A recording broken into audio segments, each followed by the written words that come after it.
नमस्कार दोस्तों, स्वागत है आपका एक बार फिर से आपके अपने YouTube चैनल कंपटीशन प्रिपरेशन पे। दोस्तों, इस वीडियो में हम बात करने वाले हैं IBACIO ग्रेड 2 का जो एग्ज़ाम हुआ था उसके 18 फरवरी के सेकंड शिफ्ट के मैथ्स के क्वेश्चंस के। पहले शिफ्ट का हमने ऑलरेडी कर लिया है। टोटल 3 दिन में प्रतिदिन 3 शिफ्ट होते हुए 9 शिफ्ट हुई है। 9 शिफ्ट के सोल्यूशन आपको मिल जाएंगे। उसके लिए चैनल को सब्सक्राइब कर लीजिएगा और वीडियो पसंद आएगी तो लाइक कर देना। बाकी आपको क्या करना है, अगर आपको PDF चाहिए तो टेलीग्राम चैनल से हमारे जुड़ जाएं, लिंक डिस्क्रिप्शन में है। आप उधर से PDF डाउनलोड करके प्रिंट आउट भी निकाल सकते हैं, ठीक है। और सबसे इंपॉर्टेंट चीज़ ये होगा कि अगर आपने पहली शिफ्ट का सलूशन नहीं देखा तो जाके देख सकते हैं। ये सारे क्वेश्चंस जो आपको IB में करवाए जाएंगे, ये आपके SSC एग्जाम के लिए भी उतने ही महत्वपूर्ण होंगे जितने आपके IB के लिए थे, ठीक है। क्योंकि आपको पता होगा इस एग्जाम से उस एग्जाम में मिक्स क्वेश्चन पूछे जाते हैं, तो ये आपके आने वाले जैसे SSC CGL 2020 है, CHSL 2020 है, इन सारे एग्जाम्स के लिए बहुत ज़्यादा इंपॉर्टेंट होंगे, ठीक है। तो चलिए स्टार्ट करते हैं। 20 क्वेश्चन है, 20 मिनट में ख़त्म करने की कोशिश करेंगे। अगर आपको कोई पर्सनल डाउट है तो आप हमें इंस्टाग्राम पे भेज सकते हैं, ये लिंक आपको नीचे दिख रही होगी, ठीक है। पहला प्रश्न देखिएगा, कहा गया if 768.792 divided by 0.00823 is equal to A, तो आपको इसकी वैल्यू फाइंड करनी है, ठीक है। हम लिख लेते हैं जो दिया गया है 768.792 divided by 0.00823 is equal to दिया गया है ए, ठीक है। अब आपको क्या काम करना है, जो निकालना है उसमें आप देख पा रहे हो कि दशमलव ऊपर नहीं है। अब अगर इस इधर दशमलव के बाद 3 अंक हैं तो कितने से गुणा कर दें कि ये खत्म हो जाए, दशमलव के बाद वाला 3 अंक। आप कहेंगे 1000 से गुणा कर दो, 1000 से इधर गुणा कर दो, और 1000 से अगर बाएं पक्ष में हुआ है तो दाएं पक्ष में भी होगा।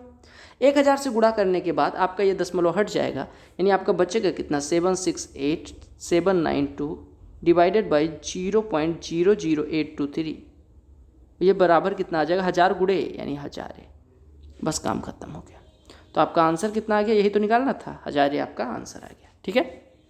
देखो अगला प्रश्न बड़ा दिख रहा है लेकिन है नहीं। कहा गया, मैं हिंदी में समझा दे रहा हूँ, अंग्रेजी में आप पढ़ लीजिएगा। 2 दोस्त हैं A और B, जो किन्हीं 2 दुकानों पर जाके सेब खरीदते हैं और क्या खरीदते हैं, आम खरीदते हैं और सेब खरीदते हैं। कुछ संख्या में खरीदते हैं, दोनों का रेट दिया गया है, आपको निकालना है। अब प्रश्न को पढ़ते हैं ध्यान से, फिर समझ में आएगा। देखो पहले हम A की बात करते हैं, फिर B की बात करते हैं। दूसरे केस में भी पहले A की बात करते हैं, फिर B की बात करते हैं। ये अगर हम बात करें तो ये एप्पल के लिए बात कर रहे हैं और ये मैंगो के लिए बात कर रहे हैं, ठीक है। यहाँ पे हम लिख रहे हैं प्राइस और यहाँ पे लिख रहे हैं कितनी संख्या में खरीदा। इधर भी प्राइस लिख रहे हैं, कितनी संख्या में खरीदा। अब चीज़ों को आप समझिएगा। देखो ये एप्पल के लिए बात हो रही है, मैंगो के लिए बात। कहा गया कि A और B दो, यहाँ पे देखिए A और B 2 दोस्त हैं, वो फ्रूट मार्केट गए फल खरीदने। कहा गया फर्स्ट शॉप पे B ने कुछ मैंगोज खरीदे। मैंगो की बात यहाँ पे हो रही, यानी हम मान लेते हैं कि B ने X मैंगोज खरीदे और भाव क्या था, A रुपये पर मैंगो के हिसाब से, यानी A रुपये पर मैंगो के हिसाब से X मैंगोज उसने खरीदे, ठीक है। कहा गया कि A ने 9 मैंगो ज़्यादा खरीदे, यानी B किससे, B से।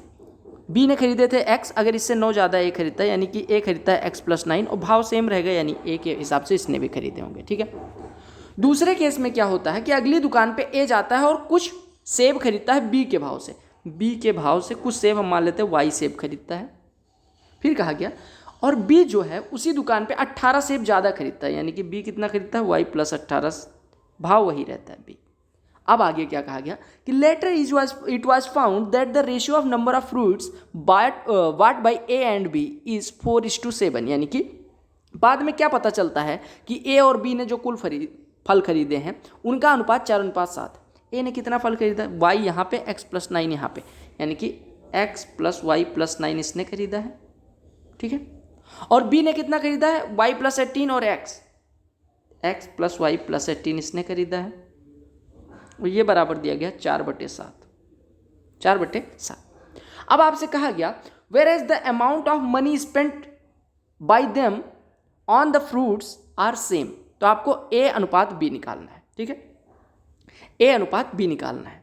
बहुत आसान सा प्रश्न है। देखो आपसे कहा गया कि कुल रुपए जो खर्च होते हैं किसके द्वारा, A और B के द्वारा, वो बराबर है। आप पहले यहाँ से एक काम करो, यहाँ से X + Y निकाल लो। X + Y कैसे निकलेगा, सॉल्व करो इसको। 7x + y यहाँ पे आ जाएगा। X + y को m थोड़ी देर के लिए m मान लेते हैं, यानी 7m + 63 इज इक्वल टू, ये कितना हो जाएगा, 4m + 72, यानी कि आपका यहाँ से 3m इज इक्वल टू 9 हो जाएगा, यानी m की वैल्यू 3 हो गई, m की वैल्यू 3 हो गई, ठीक है।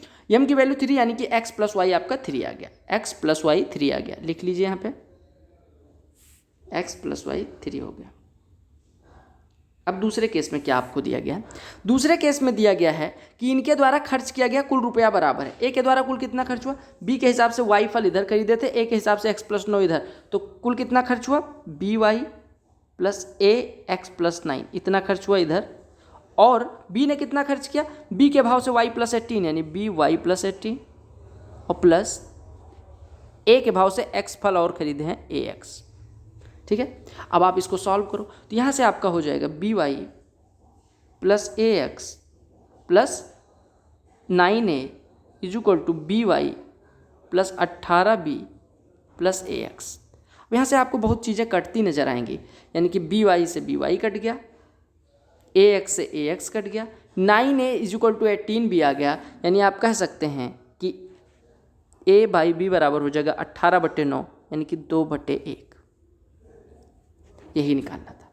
अब आप कहेंगे x प्लस वाई का क्या काम था? तो बिल्कुल कोई काम नहीं था, लेकिन जब तक सॉल्व नहीं करेंगे, अब चूंकि मैं अगर पहले सॉल्व कर लेता ये क्वेश्चंस तो मैं डायरेक्ट यही निकलवाता, लेकिन मुझे भी नहीं पता था कि पहले वाला जो ये सारे बवाल दिए गए हैं इसका कोई मतलब नहीं है। बस आपको इतना बनाना था, यहाँ पे x प्लस वाई का कोई काम नहीं था, आपको दूसरा केस सॉल्व करना था, आपका a/b बराबर आ जाता 2/1। यानी आपको ये वाला काम जो मैंने करवाया ये वाला, ये नहीं करने की जरूरत थी। ए ने बी फल वाई के भाव से खरीदे, मतलब वाई फल बी के भाव से खरीदे, तो ए ने बी वाई खर्च किया, इधर a times of x plus 9 खर्च किया, बी ने इधर b के भाव से y प्लस 18 खरीदा यानी b इंटू वाई प्लस 18 खर्च किया, a के भाव से x खरीदा a x खर्च किया, दोनों द्वारा खर्च किया गया कुल रुपया बराबर है, तो ये बराबर इसके हो गया। ऐसे हमने सॉल्व किया a/b बराबर 2/1 या a/b 2/1 आ गया, यही निकालना था। अब मुझे नहीं पता कि ये पहला केस क्यों दिया गया, कौन सा वाला, ये जो 4:7 दिया गया। ठीक है, अगर a/b ही पूछना था तो यही देते, काम चल जाता। ठीक है, अगले प्रश्न पे आते हैं। अगला प्रश्न देखिएगा, कहा गया ए बी सी कोई कार्य 5, 10 और 15 दिन में कर सकते हैं। ए 5 दिन में कर सकता है, बी 10 दिन में कर सकता है और सी 15 दिन में कर सकता है। एलसीएम ले लो तो एलसीएम हो जाएगा 30, यानी कि ए 5 दिन में 30 करता है, 1 दिन में 6, बी 10 दिन में 30 करता है, 1 दिन में 3, और सी 15 दिन में 30 करता है, यानी 1 दिन में 2 करेगा। अब आपसे कहा गया कि अगर बी और सी एक साथ कार्य करें तो कितने दिन लगेंगे। आपको पता है बी करता है 3, सी करता है 2, दोनों मिलकर करेंगे 5, 30 करने में 6 दिन लगेंगे।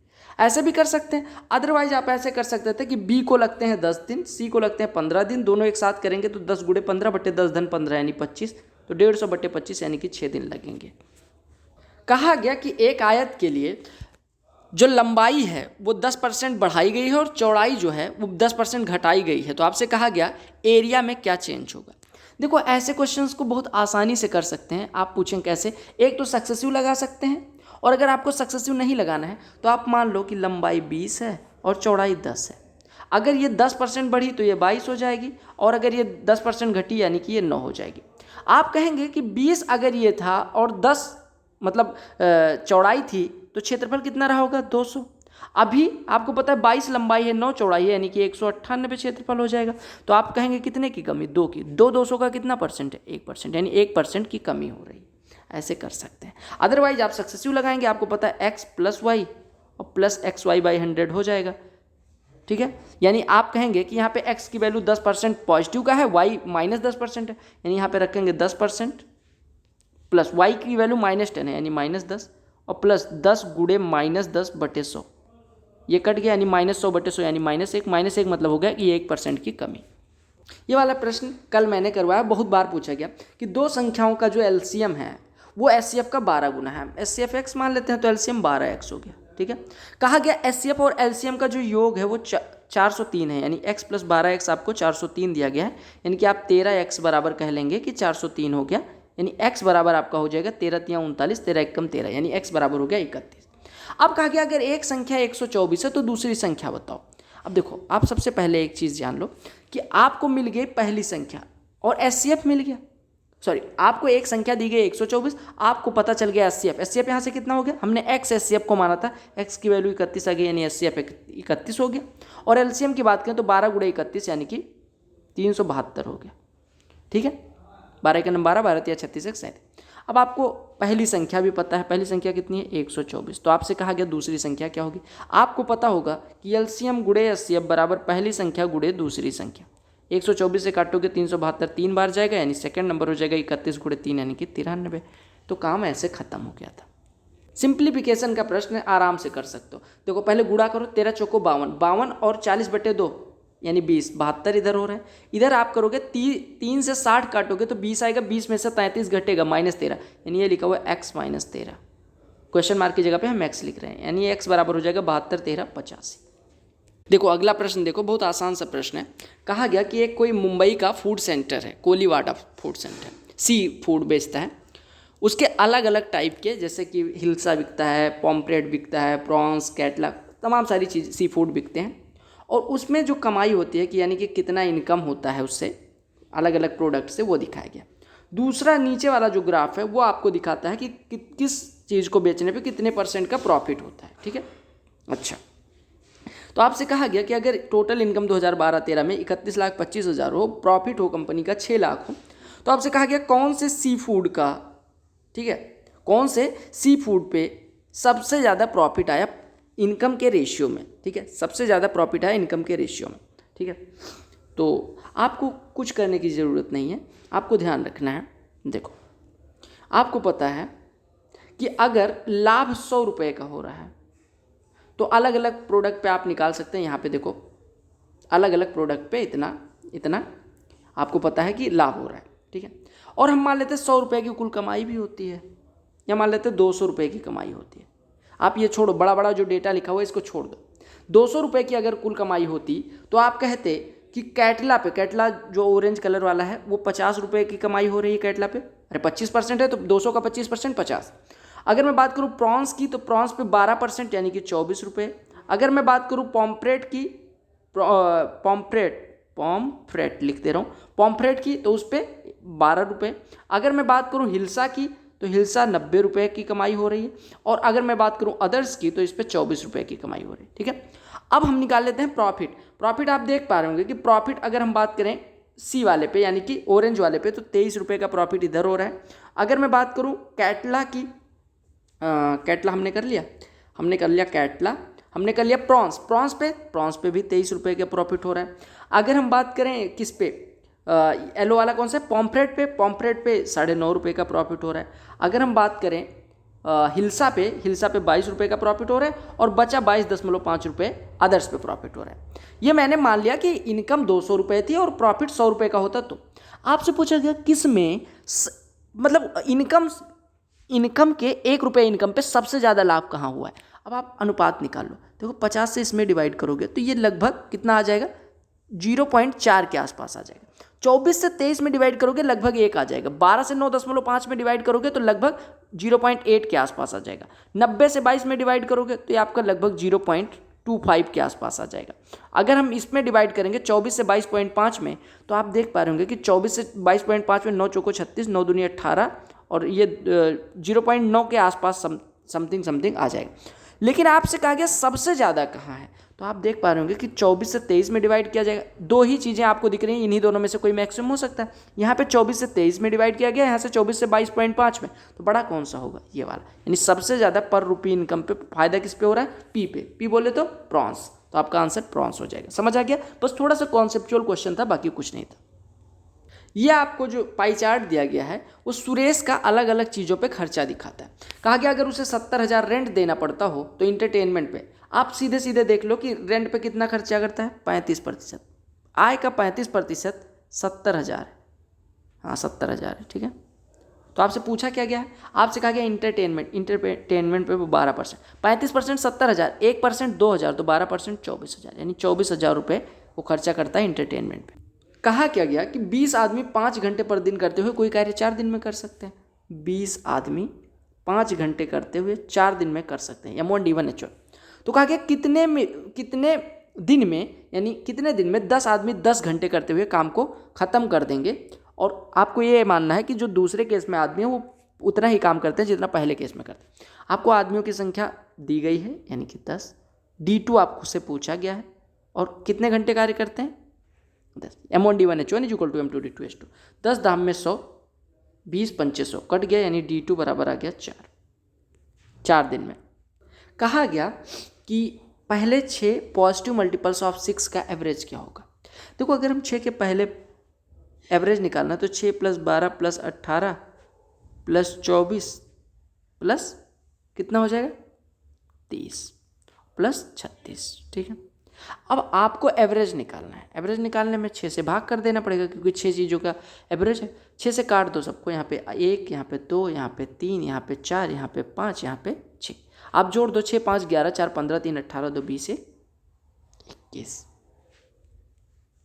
ये देखो एरिया पूछा गया है स्फीयर के लिए जिसका रेडियस 7 है। एरिया क्या होता है यहाँ पे, अगर स्फीयर के देखो यहाँ पे गोला है, गोले का एरिया मतलब टोटल सरफेस एरिया पूछा गया। तो टोटल सरफेस एरिया क्या होता है 4πr², क्योंकि वृत्त नहीं है ये क्या है गोला है, ठीक है। तो गोले का अगर एरिया पूछा जाएगा तो वो सरफेस पृष्ठ क्षेत्रफल पूछता है, यानी कि 4 गुणे पाई की वैल्यू 22/7 गुणे 7 गुणे 7, यही तो लिखा हुआ है। 7 7 कट गया, 22 7 154 चौको 6 से 16 सेंटीमीटर स्क्वायर। अगर प्रॉफिट एंड लॉस सीरीज मेरी अच्छे से की होगी तो आप ये क्वेश्चन तड़ाक से तुरंत मतलब ऐसे भी कर सकते हैं, लेकिन उसमें भी मैंने बताया था कि इसको सबसे आसान तरीके से कैसे कर सकते हैं। कहा गया 5 ऑरेंजेस का सेलिंग प्राइस बराबर 8 ऑरेंजेस के कॉस्ट प्राइस के, तो आपसे प्रॉफिट पूछा गया। देखो आपको पता है कॉस्ट प्राइस के साथ जो लिखा है वो क्या होता है सेलिंग प्राइस, जो सेलिंग प्राइस के साथ लिखा है वो क्या होता है कॉस्ट प्राइस। यानी 5 की कोई चीज़ खरीदी गई 8 की बेची गई, यानी कि 3 का फायदा कितने पे 5 पे, तो 5 का कितना परसेंट है 3 60%, तो यही आपका प्रॉफिट हो जाएगा। ये प्रश्न देखो कहा गया द लेटरल एरिया, लेटरल बोले तो तिर्यक पृष्ठ क्षेत्रफल, is thrice as big as the base area of a solid cone. देखो लेटरल सरफेस एरिया होती है πRL, जहाँ पे R त्रिज्या होती है, L स्लैंट हाइट यानी तिर्यक ऊंचाई होती है। ये बराबर दिया गया 3 times of pi into r², base area यानी कि πr², उसका 3 गुना पाई r कट गया, यानी L बराबर आपको 3r दिया गया, ठीक है। आगे क्या कहा गया if the diameter of the solid cone is 1 metre, यानी डायमीटर जो है r जो दिया गया है वो 1/2, व्यास अगर 1 मीटर है तो त्रिज्या 1/2 मीटर की हो जाएगी। तो आपसे कहा गया टोटल सरफेस एरिया कोन का क्या होगा, तो आप कहेंगे टोटल सरफेस एरिया कोन के लिए होता है πr इंटू L + r, यही होता है।